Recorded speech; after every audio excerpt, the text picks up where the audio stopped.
I guess the common challenge in all of them is to learn to really meet people where they're at, right? Meaning, I can't force them to make the change. So, at the beginning of my career as a dietitian, I was excited. I was like, yes, we're going to help you manage this blood sugar and all of that. And they're like, I don't want this. And I was like, oh, okay. Thank you for the Yeah. reminder. And even now, it's like, it's always reminding myself to meet people where they're at because they get to control their health. Ms. Patricia Pauyo is a registered and certified diet nutritionist and CEO of her company, Pathway Nutrition LLC, who is excited to share her journey and insights to becoming a dietitian. We can only lead the horse to the water, but we cannot force them to drink, right? And even leading them to the water sometimes can be a challenge, right? Yeah. And sometimes we just have to let it be because they'll be ready to change when it's their time to change. And I'll be like, okay, you ready? I'll give you the information. I'll support you. Welcome to the Refined Brew Collective. I'm your host, Ashley. This is a safe space for real conversations, thoughtful reflection, and intentional growth. So grab your coffee and let's sip, reflect, and rise together.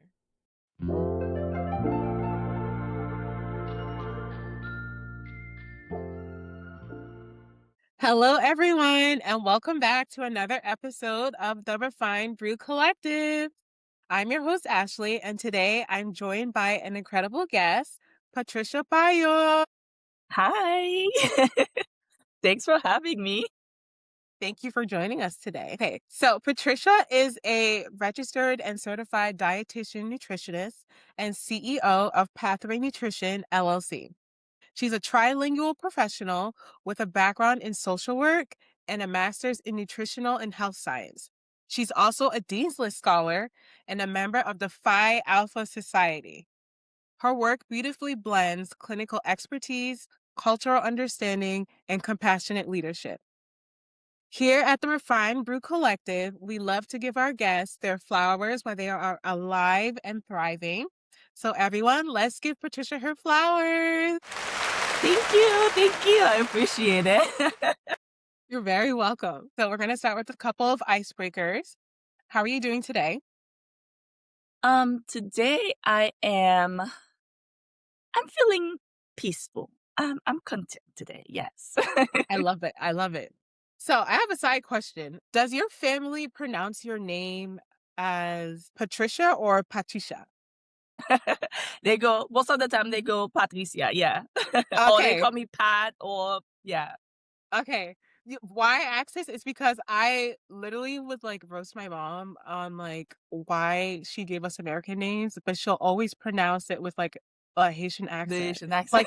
Yeah, me and my siblings, it's like Melissa is Melissa. Melissa And or then Ashley. no, it's Ashley.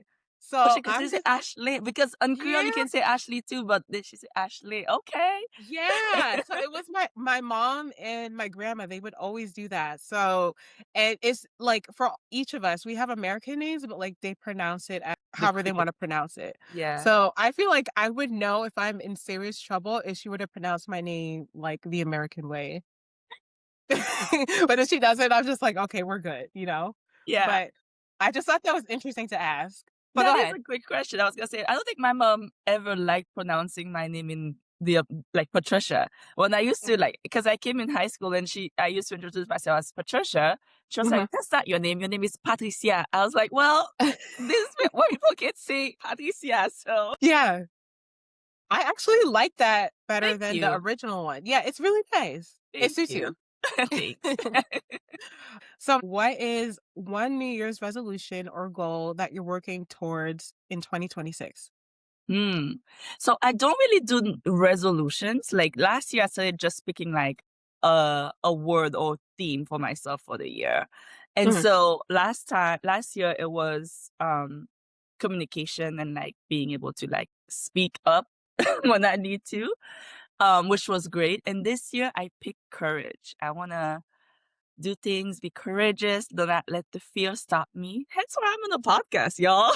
Yes, I love that. Thank I've you. actually realized that there's been a lot of people that are saying now, like, it's no longer like, resolutions, it's like just like a theme word, you know? Yeah. So, I resonate that with that a lot. Okay, so now that we've warmed up and gotten to know you a little bit, let's rewind and talk about where this all began.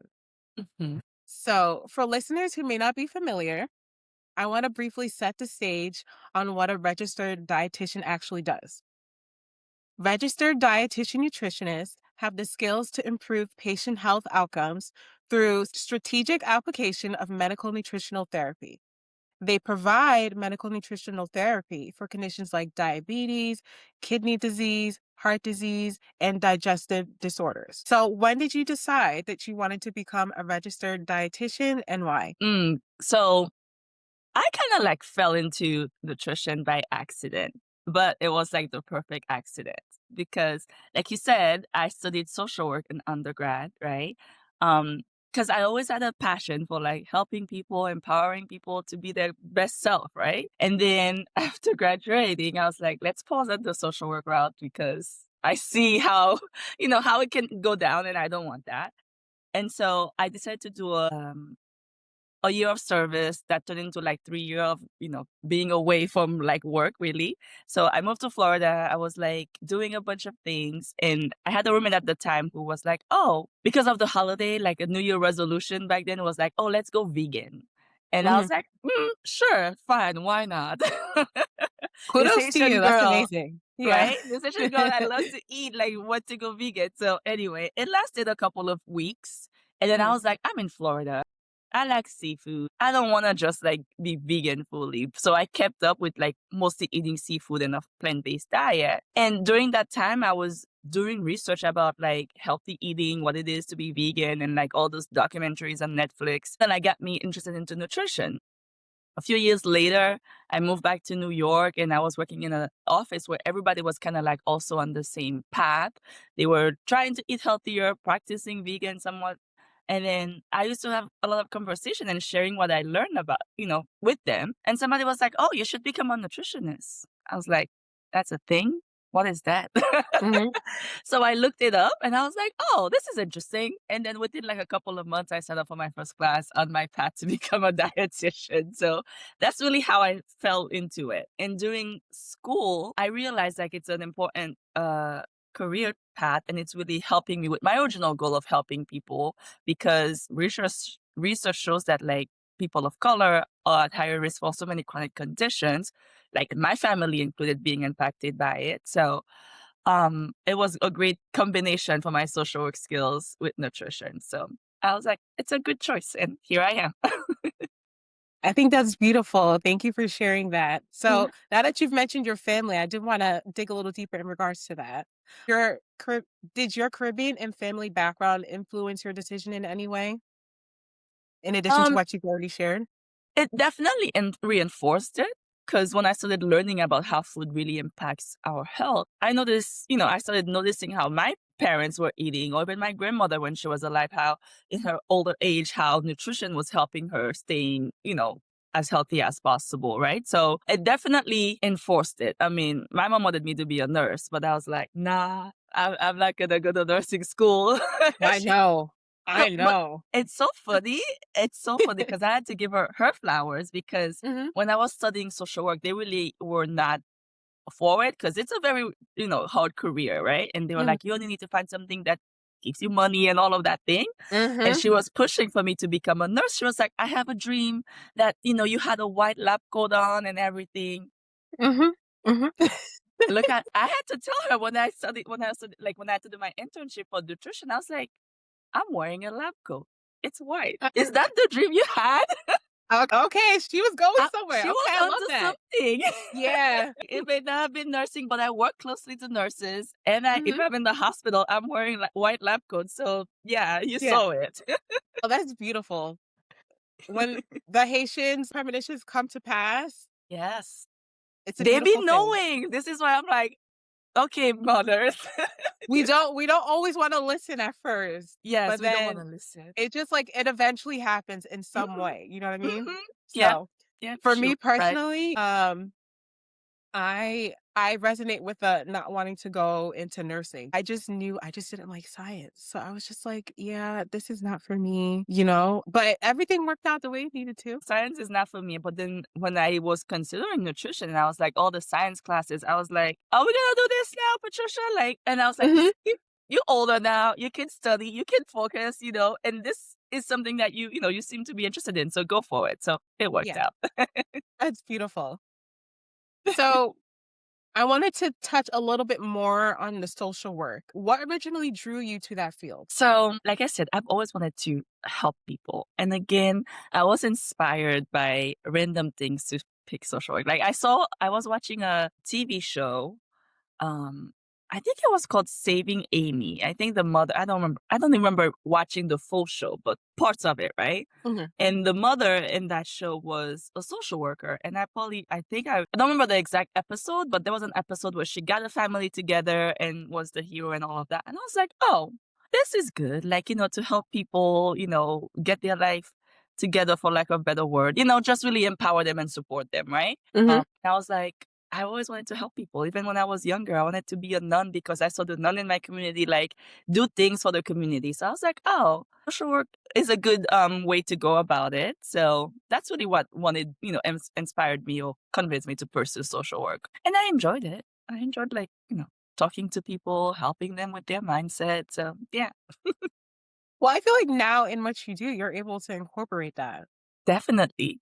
It's so key because while studying nutrition, I had like one class about nutrition counseling to really help to teach people to like talk to people. But I was like, this is not even enough because in private practice, all I do is counseling. So all those skills came from my social work background. And my professor Mhm. even said that. She was like telling me, I mean, I was a top student in that class because I was like talking about all the counseling skills I learned, and everybody else was just like, it wasn't like people were able to grasp it, but it's still like scratching the surface to really understand how to talk to people. So it's definitely needed now. I love that.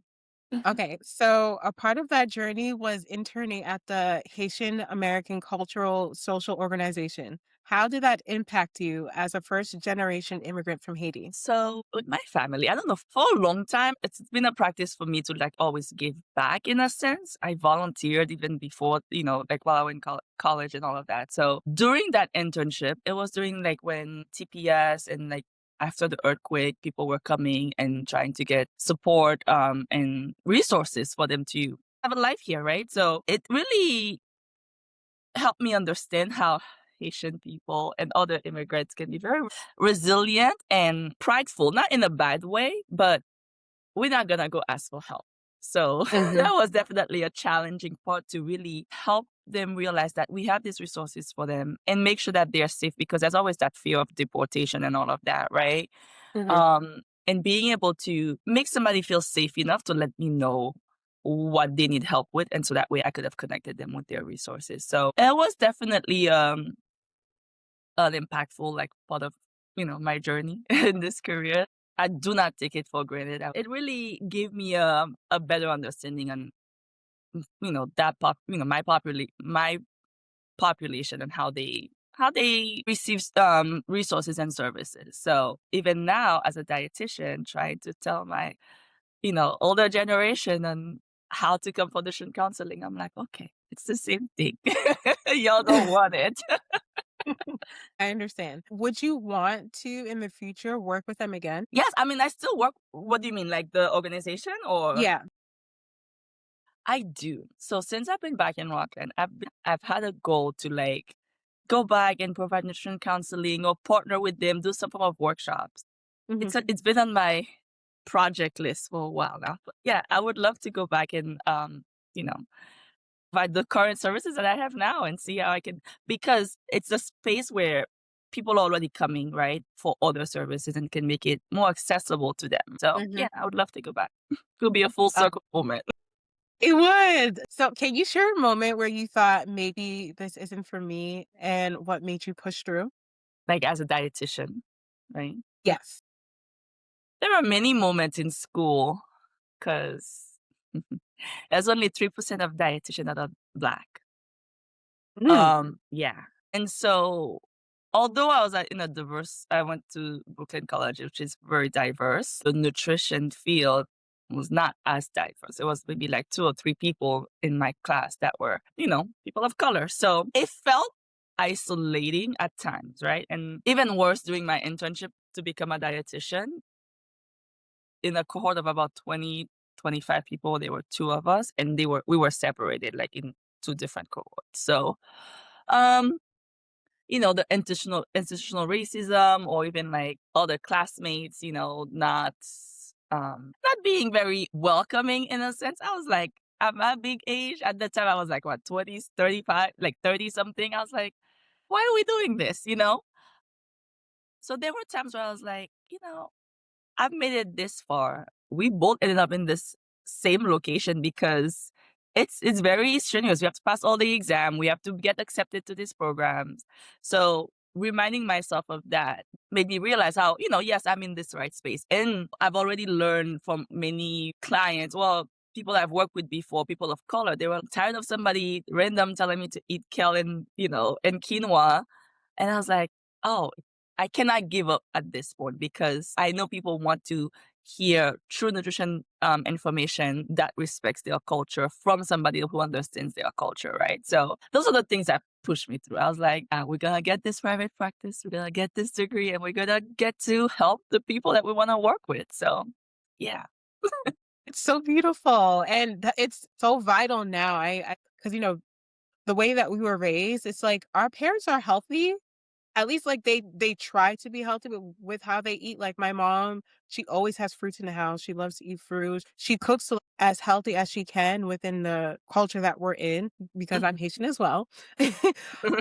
But there's always a way that you can do better and improve health wise, Yeah. especially if it impacts you, or you have something in your family. Yeah. If you have family history or like, yes, even our cooking methods in general, like the Haitian culture, like there are things that can be changed, right? Like maybe we do need to fry less food, but we have a lot, if not all our ingredients are healthy and nutritious, right? So Hmm. more nutritious than I would say some other some other cultures, right? So, Yeah. but then there's this blanket statement like, "Oh, Haitian food is not healthy." I was like, "No, that is not true." Or even like soul food. I saw a Instagram post earlier today, and I was like, "Yes, even soul food. It has a lot of nutritious ingredients in it. Yes, we might need to cook things in a different way or like change certain ingredients, but we cannot just put a blanket statement and just say these. We don't have healthy foods. That's not fair to us because the supplement industry and the diet industry then gets to thrive. So I'm here to see them fall down. Do what you got to do, make your impact. So you shared behind why you chose this path and moments that tested you. Now I'd love to talk about the work itself, the education, the research, and the expertise you've built that shaped you into becoming the registered dietitian you are today. So what are some of your favorite courses or topics during your nutritional program? Oh, the first two that comes to mind, one was the counseling because I was like, I got this. Mhm. The second one was definitely what was it called? It's a food lab where every week we got to cook meals from different cultures. Oh, So that's we cool. went from all over the globe. We were cooking Haitian food, Hispanic food, Asian food, like, South Asian, all of it, Mediterranean dish. And I tell you, those days when I didn't have to bring lunch and I knew I was going to eat good, Hmm. that was one of my favorite class, and it really helped me understand so many of the cultures and how they eat and how their foods are nutritious and healthy as well. So yeah, and I love that teacher too. So she made that class fun. So yeah. Okay. So let's see. Can I think of anything else? I mean, I also enjoyed the science and how food, act in our body, like absorption of foods. Although those classes were hard, but it was very interesting to learn about like the Krebs cycle, how digestion happens, and how we get energy. So yeah, they were like maybe second or third choices. So yeah. So, research played a big role in your training. You worked on studies focused on obesity, type 2 diabetes, diet, and acculturation in Black, Caribbean, and African immigrant families. Mhm. Can you share a high level summary of what you found? Um. So that was my thesis paper. One of the things that we were trying to show is like how people went back to like you know, the trend of clean food? Clean food Mhm. for Caribbean and African population meant like going back to the roots, like the dirtiest food, as in like going back to root vegetables, going back to things that from the soil, not like the clean food that nobody can really define now, right? So Mhm.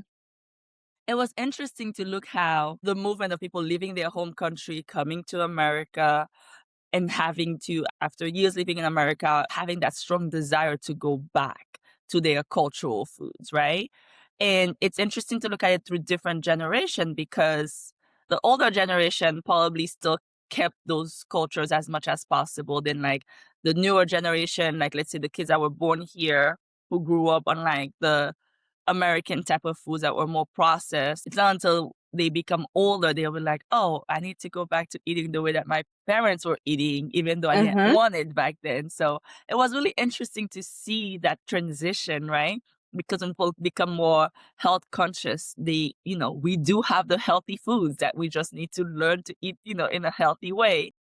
So, with that, you also mentioned a shift in nutritional habits. Mhm. So, would you say that it's not necessarily just people that are around our age? Would you say it's college students as well and immigrant families over time? Um, Yeah, no, it's immigrant families over time, right? If you see the transition of like the older, like the grandparents, the parents, and then, the younger generation. Yeah, it's a cycle that happens, right?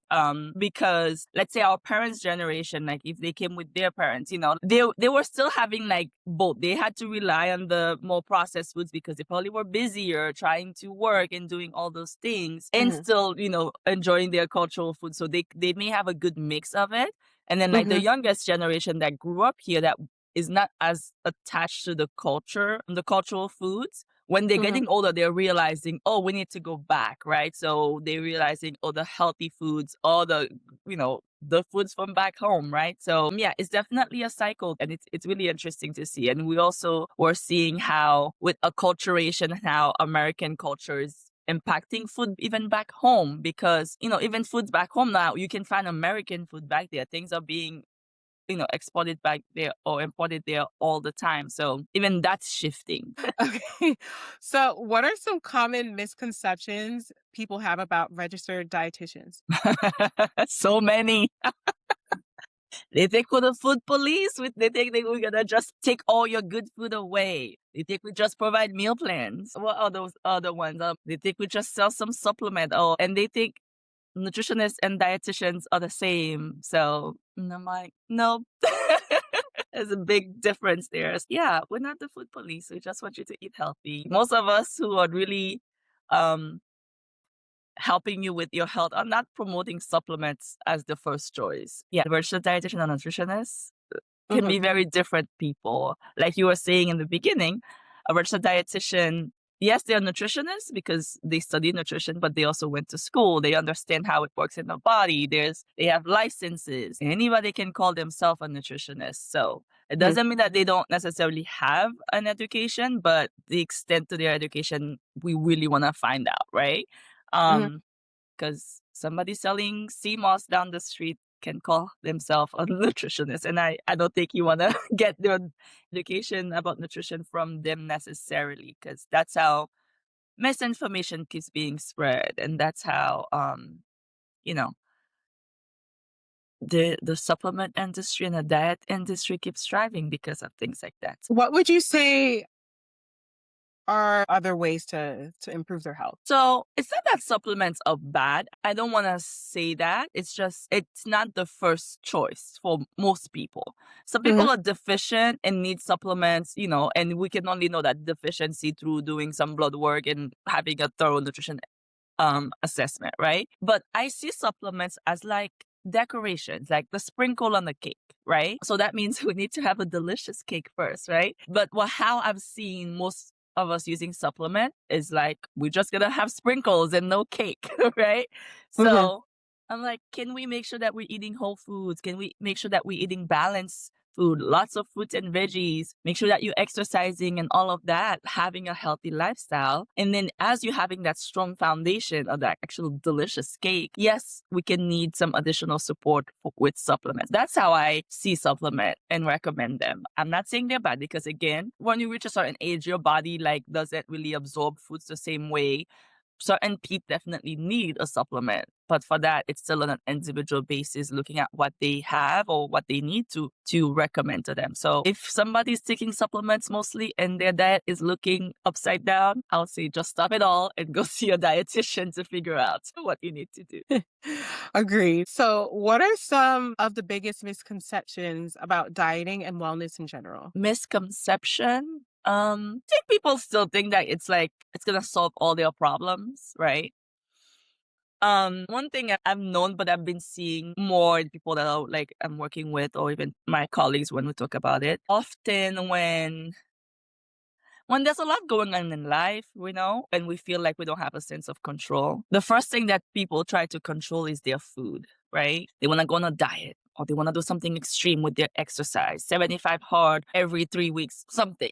And sometimes, well, with my work, it's nutrition counseling that I do, where it's like, yes, we're going to talk about food, but we're going to talk about your whole life. Because if there's other stressors in your life that we're not addressing, making sure that you're eating a salad is not gonna do anything for you, right? So I guess the misconception is that people think that it's often going to solve their problem. Like, oh yes, when I lose the 10 pounds, I'm gonna be confident and my partner's gonna love me. Or when I lose this, my mother-in-law's gonna stop nagging, or I'm gonna be able to get that job. And I'm like, maybe, or mostly maybe not, right? So yeah. And I know it can feel like it's a lot to do to learn to eat healthier, learn to find a routine with your sleep or with your hydration or with your exercise. But learning to prioritize yourself and loving yourself, it's going to make those things easier for you to do because that's how you do it. I agree. Personally, for me, I started my health journey, I want to say like 7 to 8 years ago,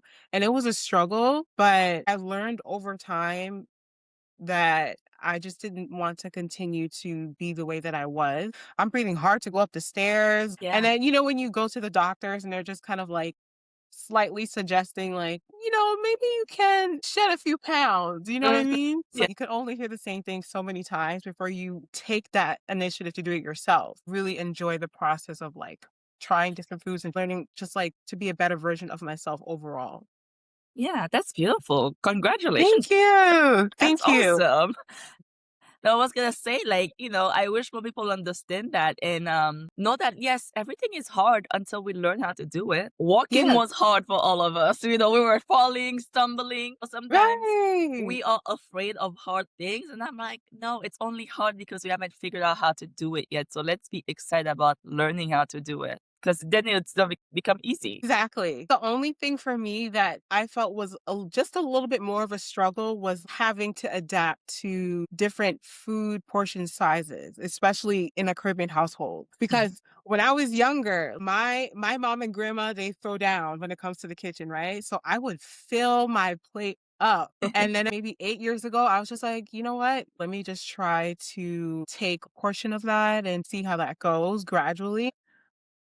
My mom just didn't understand because she's just so used to me eating so much. So she's like, "Oh, muse yo sudaya ko niya. I'm babeze mo ko." I'm like, "Oh, like I just want to be more healthy." So I feel like she's gotten used to it over time. It is certainly a struggle sometimes because when you have that tasso and you have that fried bana and you're just like, "Let me just 2, 3 more," but. Yeah. No, it's definitely a struggle in that sense because I remember when I tried being vegan, right? And I Mhm. came back home to tell my mom, I don't want this chicken or I don't want, can you make something else for me? They're like, are you brainwashed? What's happening? I'm Right. gonna blend this chicken in some sauce pot and you're gonna have it. But then eventually they learn from us, right? So now my mom is eating vegetables. She's calling me all the time to say, look at my plate, look at what I'm doing. And I was like, okay. It's so beautiful. Yeah. Same Yes. here. She now understands and like accepts like, okay, they're not gonna eat the same way, but I'll still like make sure I'm cooking the same way, making sure that she's doing what she needs to do on her end to ensure that it's not going to impact us in the long run, you know? Yeah, yeah. I love when we can Yes. inspire our parents. They eventually, no matter how stubborn, they learn from us. They see. So your education laid a powerful foundation, but the real impact happens when theory meets people. You've worked across diabetes, renal, cardiovascular, GI, obesity, and surgical care. Which area challenged you the most? It's a good question. They all come with their different challenges. I guess the common challenge in all of them is to learn to really meet people where they're at, right? Meaning, I can't force them to make the change. So, at the beginning of my career as a dietitian, I was excited. I was like, yes, we're going to help you manage this blood sugar and all of that. And they're like, I don't want this. And I was like, oh, okay. Thank you for the reminder.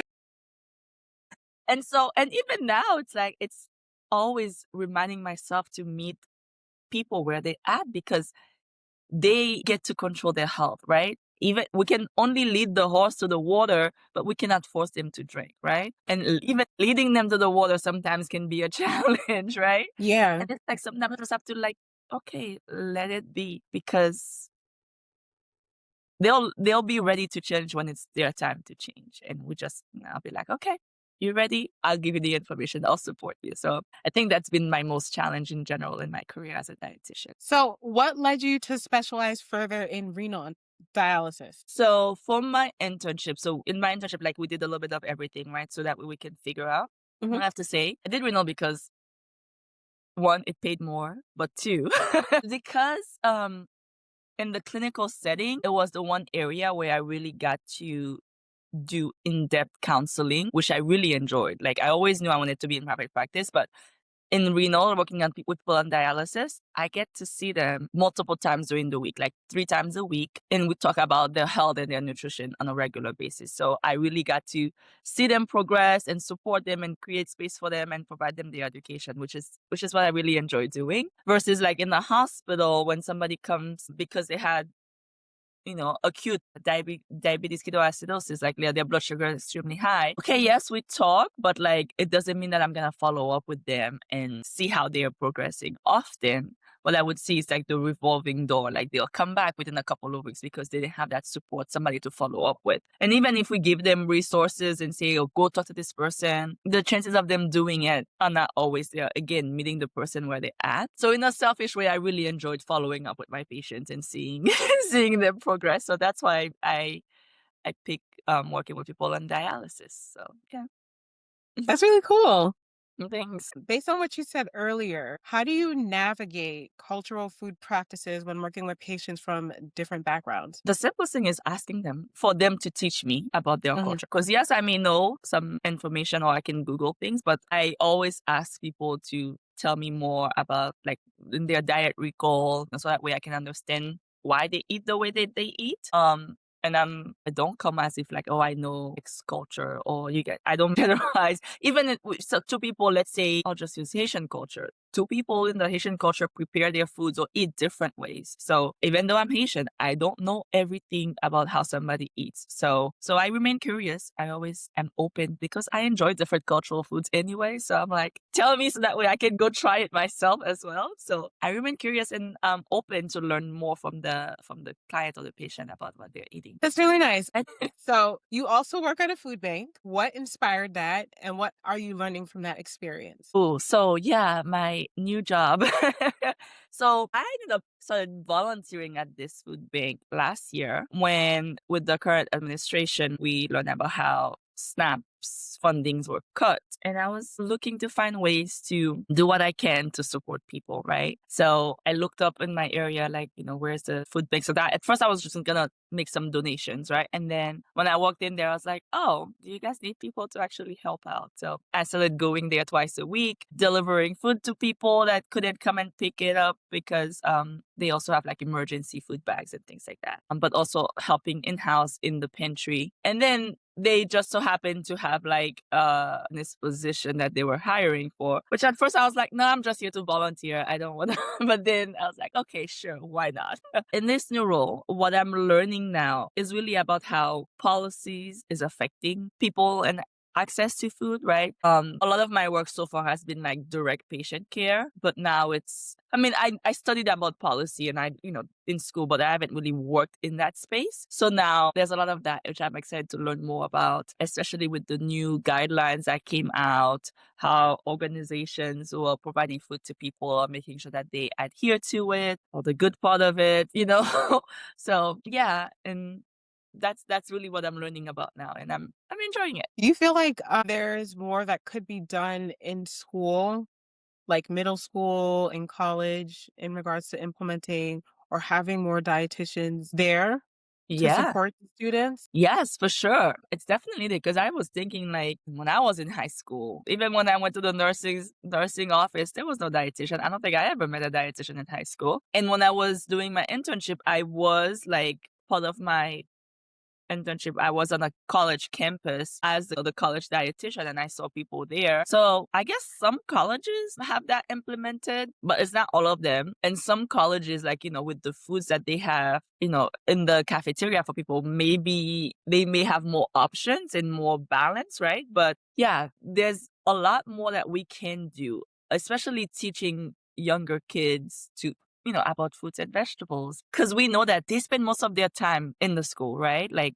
8 hours, however many hours. That's a great place to teach them about what healthy eating looks like. Because I still remember when I watched those old documentaries from Netflix when some kids didn't know how to recognize certain fruits and veggies. They didn't know what it was. Or they think that it only comes in a certain color because that's what you see in the coloring books, right? Mhm. And it's really sad to see. So all over the country, we need to do so much better with providing people with education and access to healthy foods. I agree. I feel like when I was younger, I don't remember what age, but I do remember like learning about the food pyramid, Mm-hmm. but like that's to the extent of it. And then other than that, it was just like, fitness classes that they would offer or recess, throughout the years. So I do agree in the sense that I feel like it's important that they try to implement that more because people in general do really need that, especially young children. If you can help them while they're young, it could like greatly impact them in the future. Exactly. Yeah. I remember I was working with the Department of Health for a couple of summers where we were doing nutrition education. Part of my job was they were doing nutrition education at the farmers market with the parents, but I was with the daycare in the daycare where I was making recipes for the kids to try beets and watermelon and teaching them about it. But also part of it will also teach the parents as well. Yeah, and with that same goal in mind, we're starting at the root, starting when they're young, so that way they can grow up around, knowing these foods, right? So it's key. So we'll see how we can continue that work now that I'm doing policy work now in a sense. I can see how it's being impacted. But yeah, we have a long way to go. All in due time. So at some point, your mission expanded beyond working within systems to build something of your own. What inspired you to create Pathway Nutrition LLC, and what does the name represent? Great question. So I always knew I wanted to be in private practice. Even when I was studying social work, I was like, I'm either going to be a school social worker so I could have my summers off or I could have my private practice. So that's always been the goal. So even when I became licensed and became a dietitian, passed my board exam, within like a year or a few months, I signed up for my LLC and started the foundation. So as I was working, I've been slowly building it until recently I was like, let's go full time. So what inspired me, and kind of same with my purpose as a social worker, or like my desires is really to help people be the healthiest version that they can be, providing them with access to nutrition education because it shouldn't only be for the privileged people, right? Mhm. Because we are the ones that are mostly affected by the lack of nutrition, the lack of access to food. So that has really been like my motivation behind it. I was like, I'm gonna help people and even grow my practice into a whole wellness center. I want to make it accessible for people to have good health, access like from their doctors. So you go to the doctor and they tell you about your labs. You don't have to go far. Right there, you can see a dietitian. You need to learn about exercising. Right there, you can find your personal trainer. I want to really make it like a one-stop shop because I know one way we lose people is having for them to like go to do a next step, call Hmm. somebody. And then I'm like, oh no, let's kind of reduce those barriers, make it easier for you to have everything in one stop. So that's a goal. It's amazing. I'm excited to see that expansion growing in real time. Thank you. Me too. I don't know how long, but we're gonna make it happen. Yes, yeah, it will happen. So, what advice would you give to aspiring dietitians who want to open their own private practice? Get support, get help, because it's very complicated. And I guess from my experience, I studied like now things have shifted, but there was a time or period where people were not very open with sharing their process, so that way people can figure out what to do. Which is why when especially dietitian of color come and ask me, I'm like, I'm gonna tell you everything I know because we have to make it easier, pass it forward. So Hmm. if somebody wants to open their private practice, get support, get help. That's one good thing that has changed over the years is that there has been more support available, especially for dietitian of color.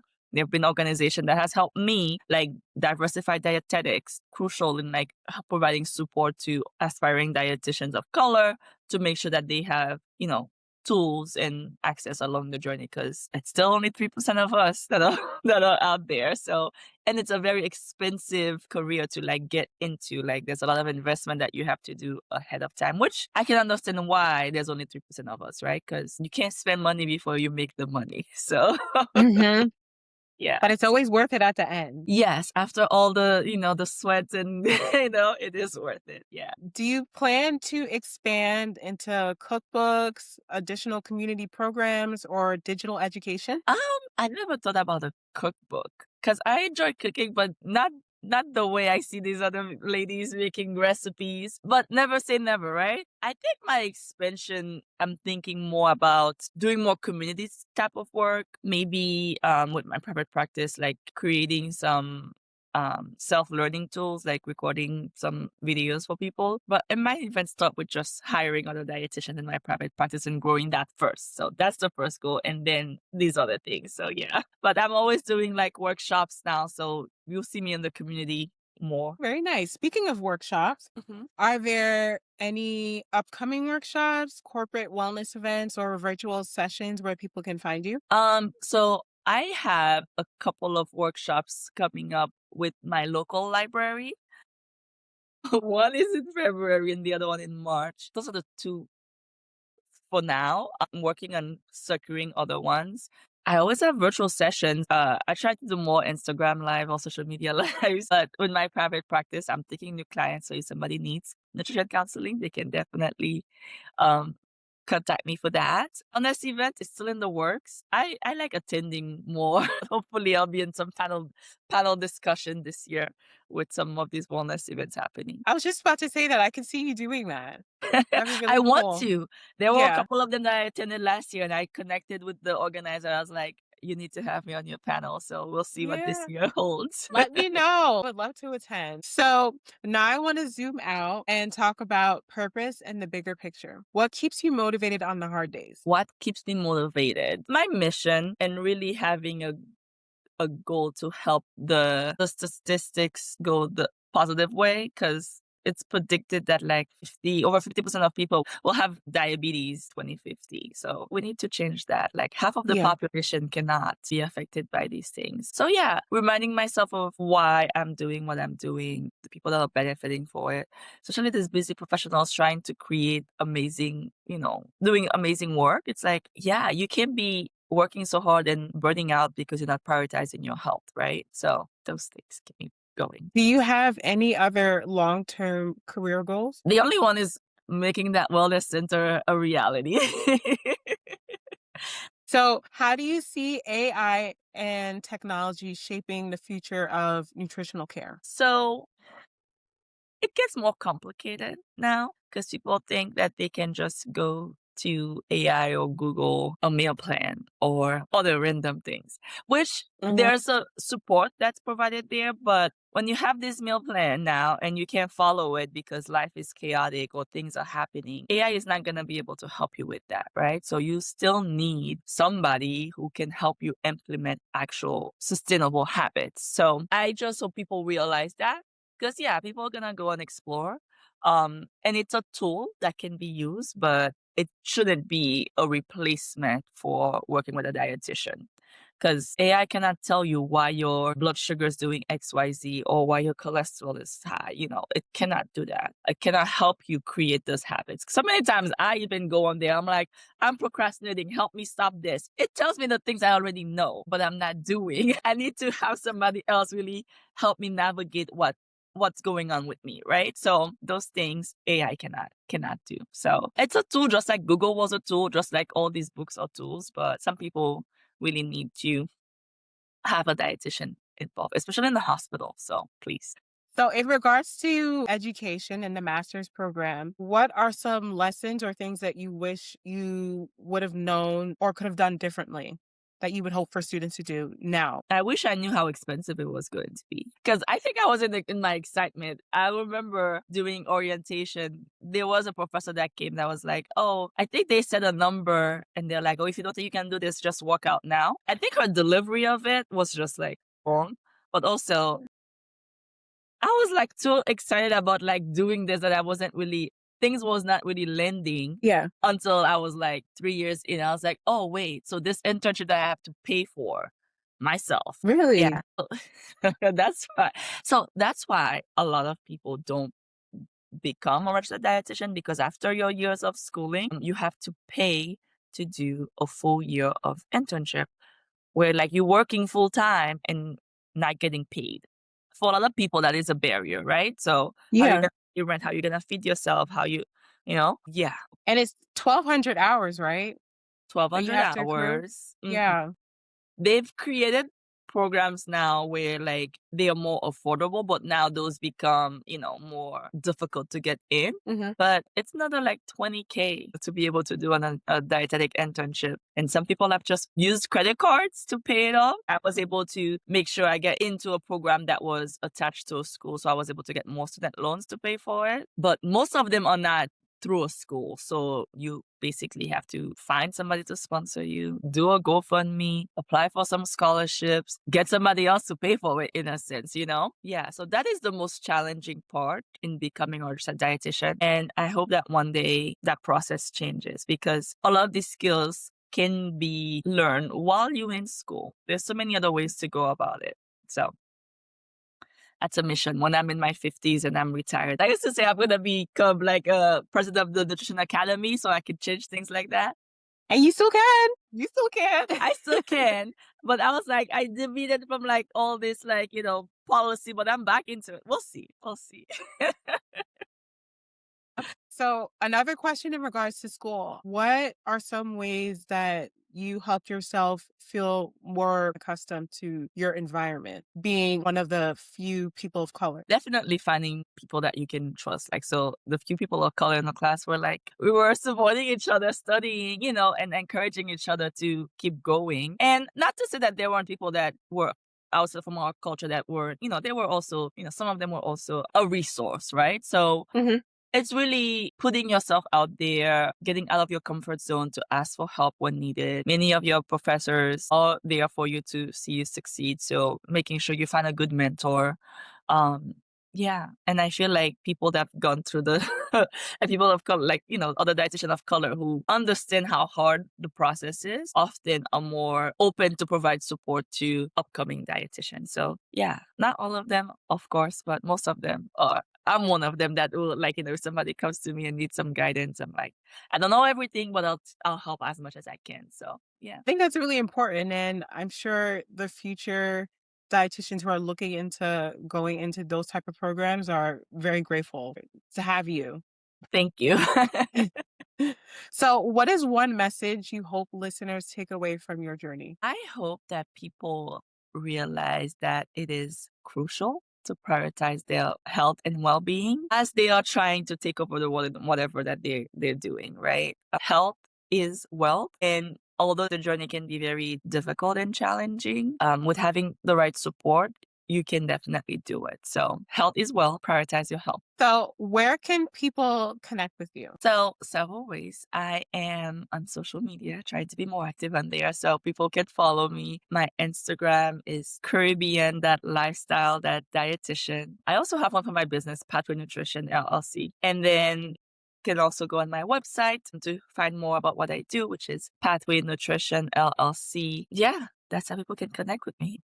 Oh, I just remember the question you asked me that Could say what was it. the the meaning of pathway nutrition? So I chose that name because two things. One, it was a play on my name, Patricia, and sometimes they call me Pat. I didn't want my business to have my name because as I hire other people, I don't want to be the sole face of it. So that's Mhm. part of it. But also really because there's so many ways people can go about becoming healthy, their healthiest self, right? So there's no one right way.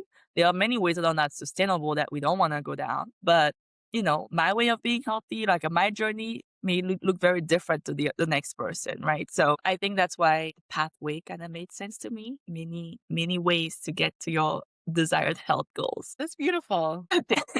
Thanks. So, before we wrap up, we end every episode of the Refined Brew Collective with this question: what does living a refined life mean to you right now? Living a refined life. A refined life. I guess it's for me, I would say it's really prioritizing the things that I want to do because, like many of my clients, I'm a busy professional building business and things like that. And one thing I always said is like, I don't care how long it takes me to be successful in this business. I will take that time because I will not sacrifice my health. So I'm still going to sleep at 9 o'clock, 10 o'clock the latest.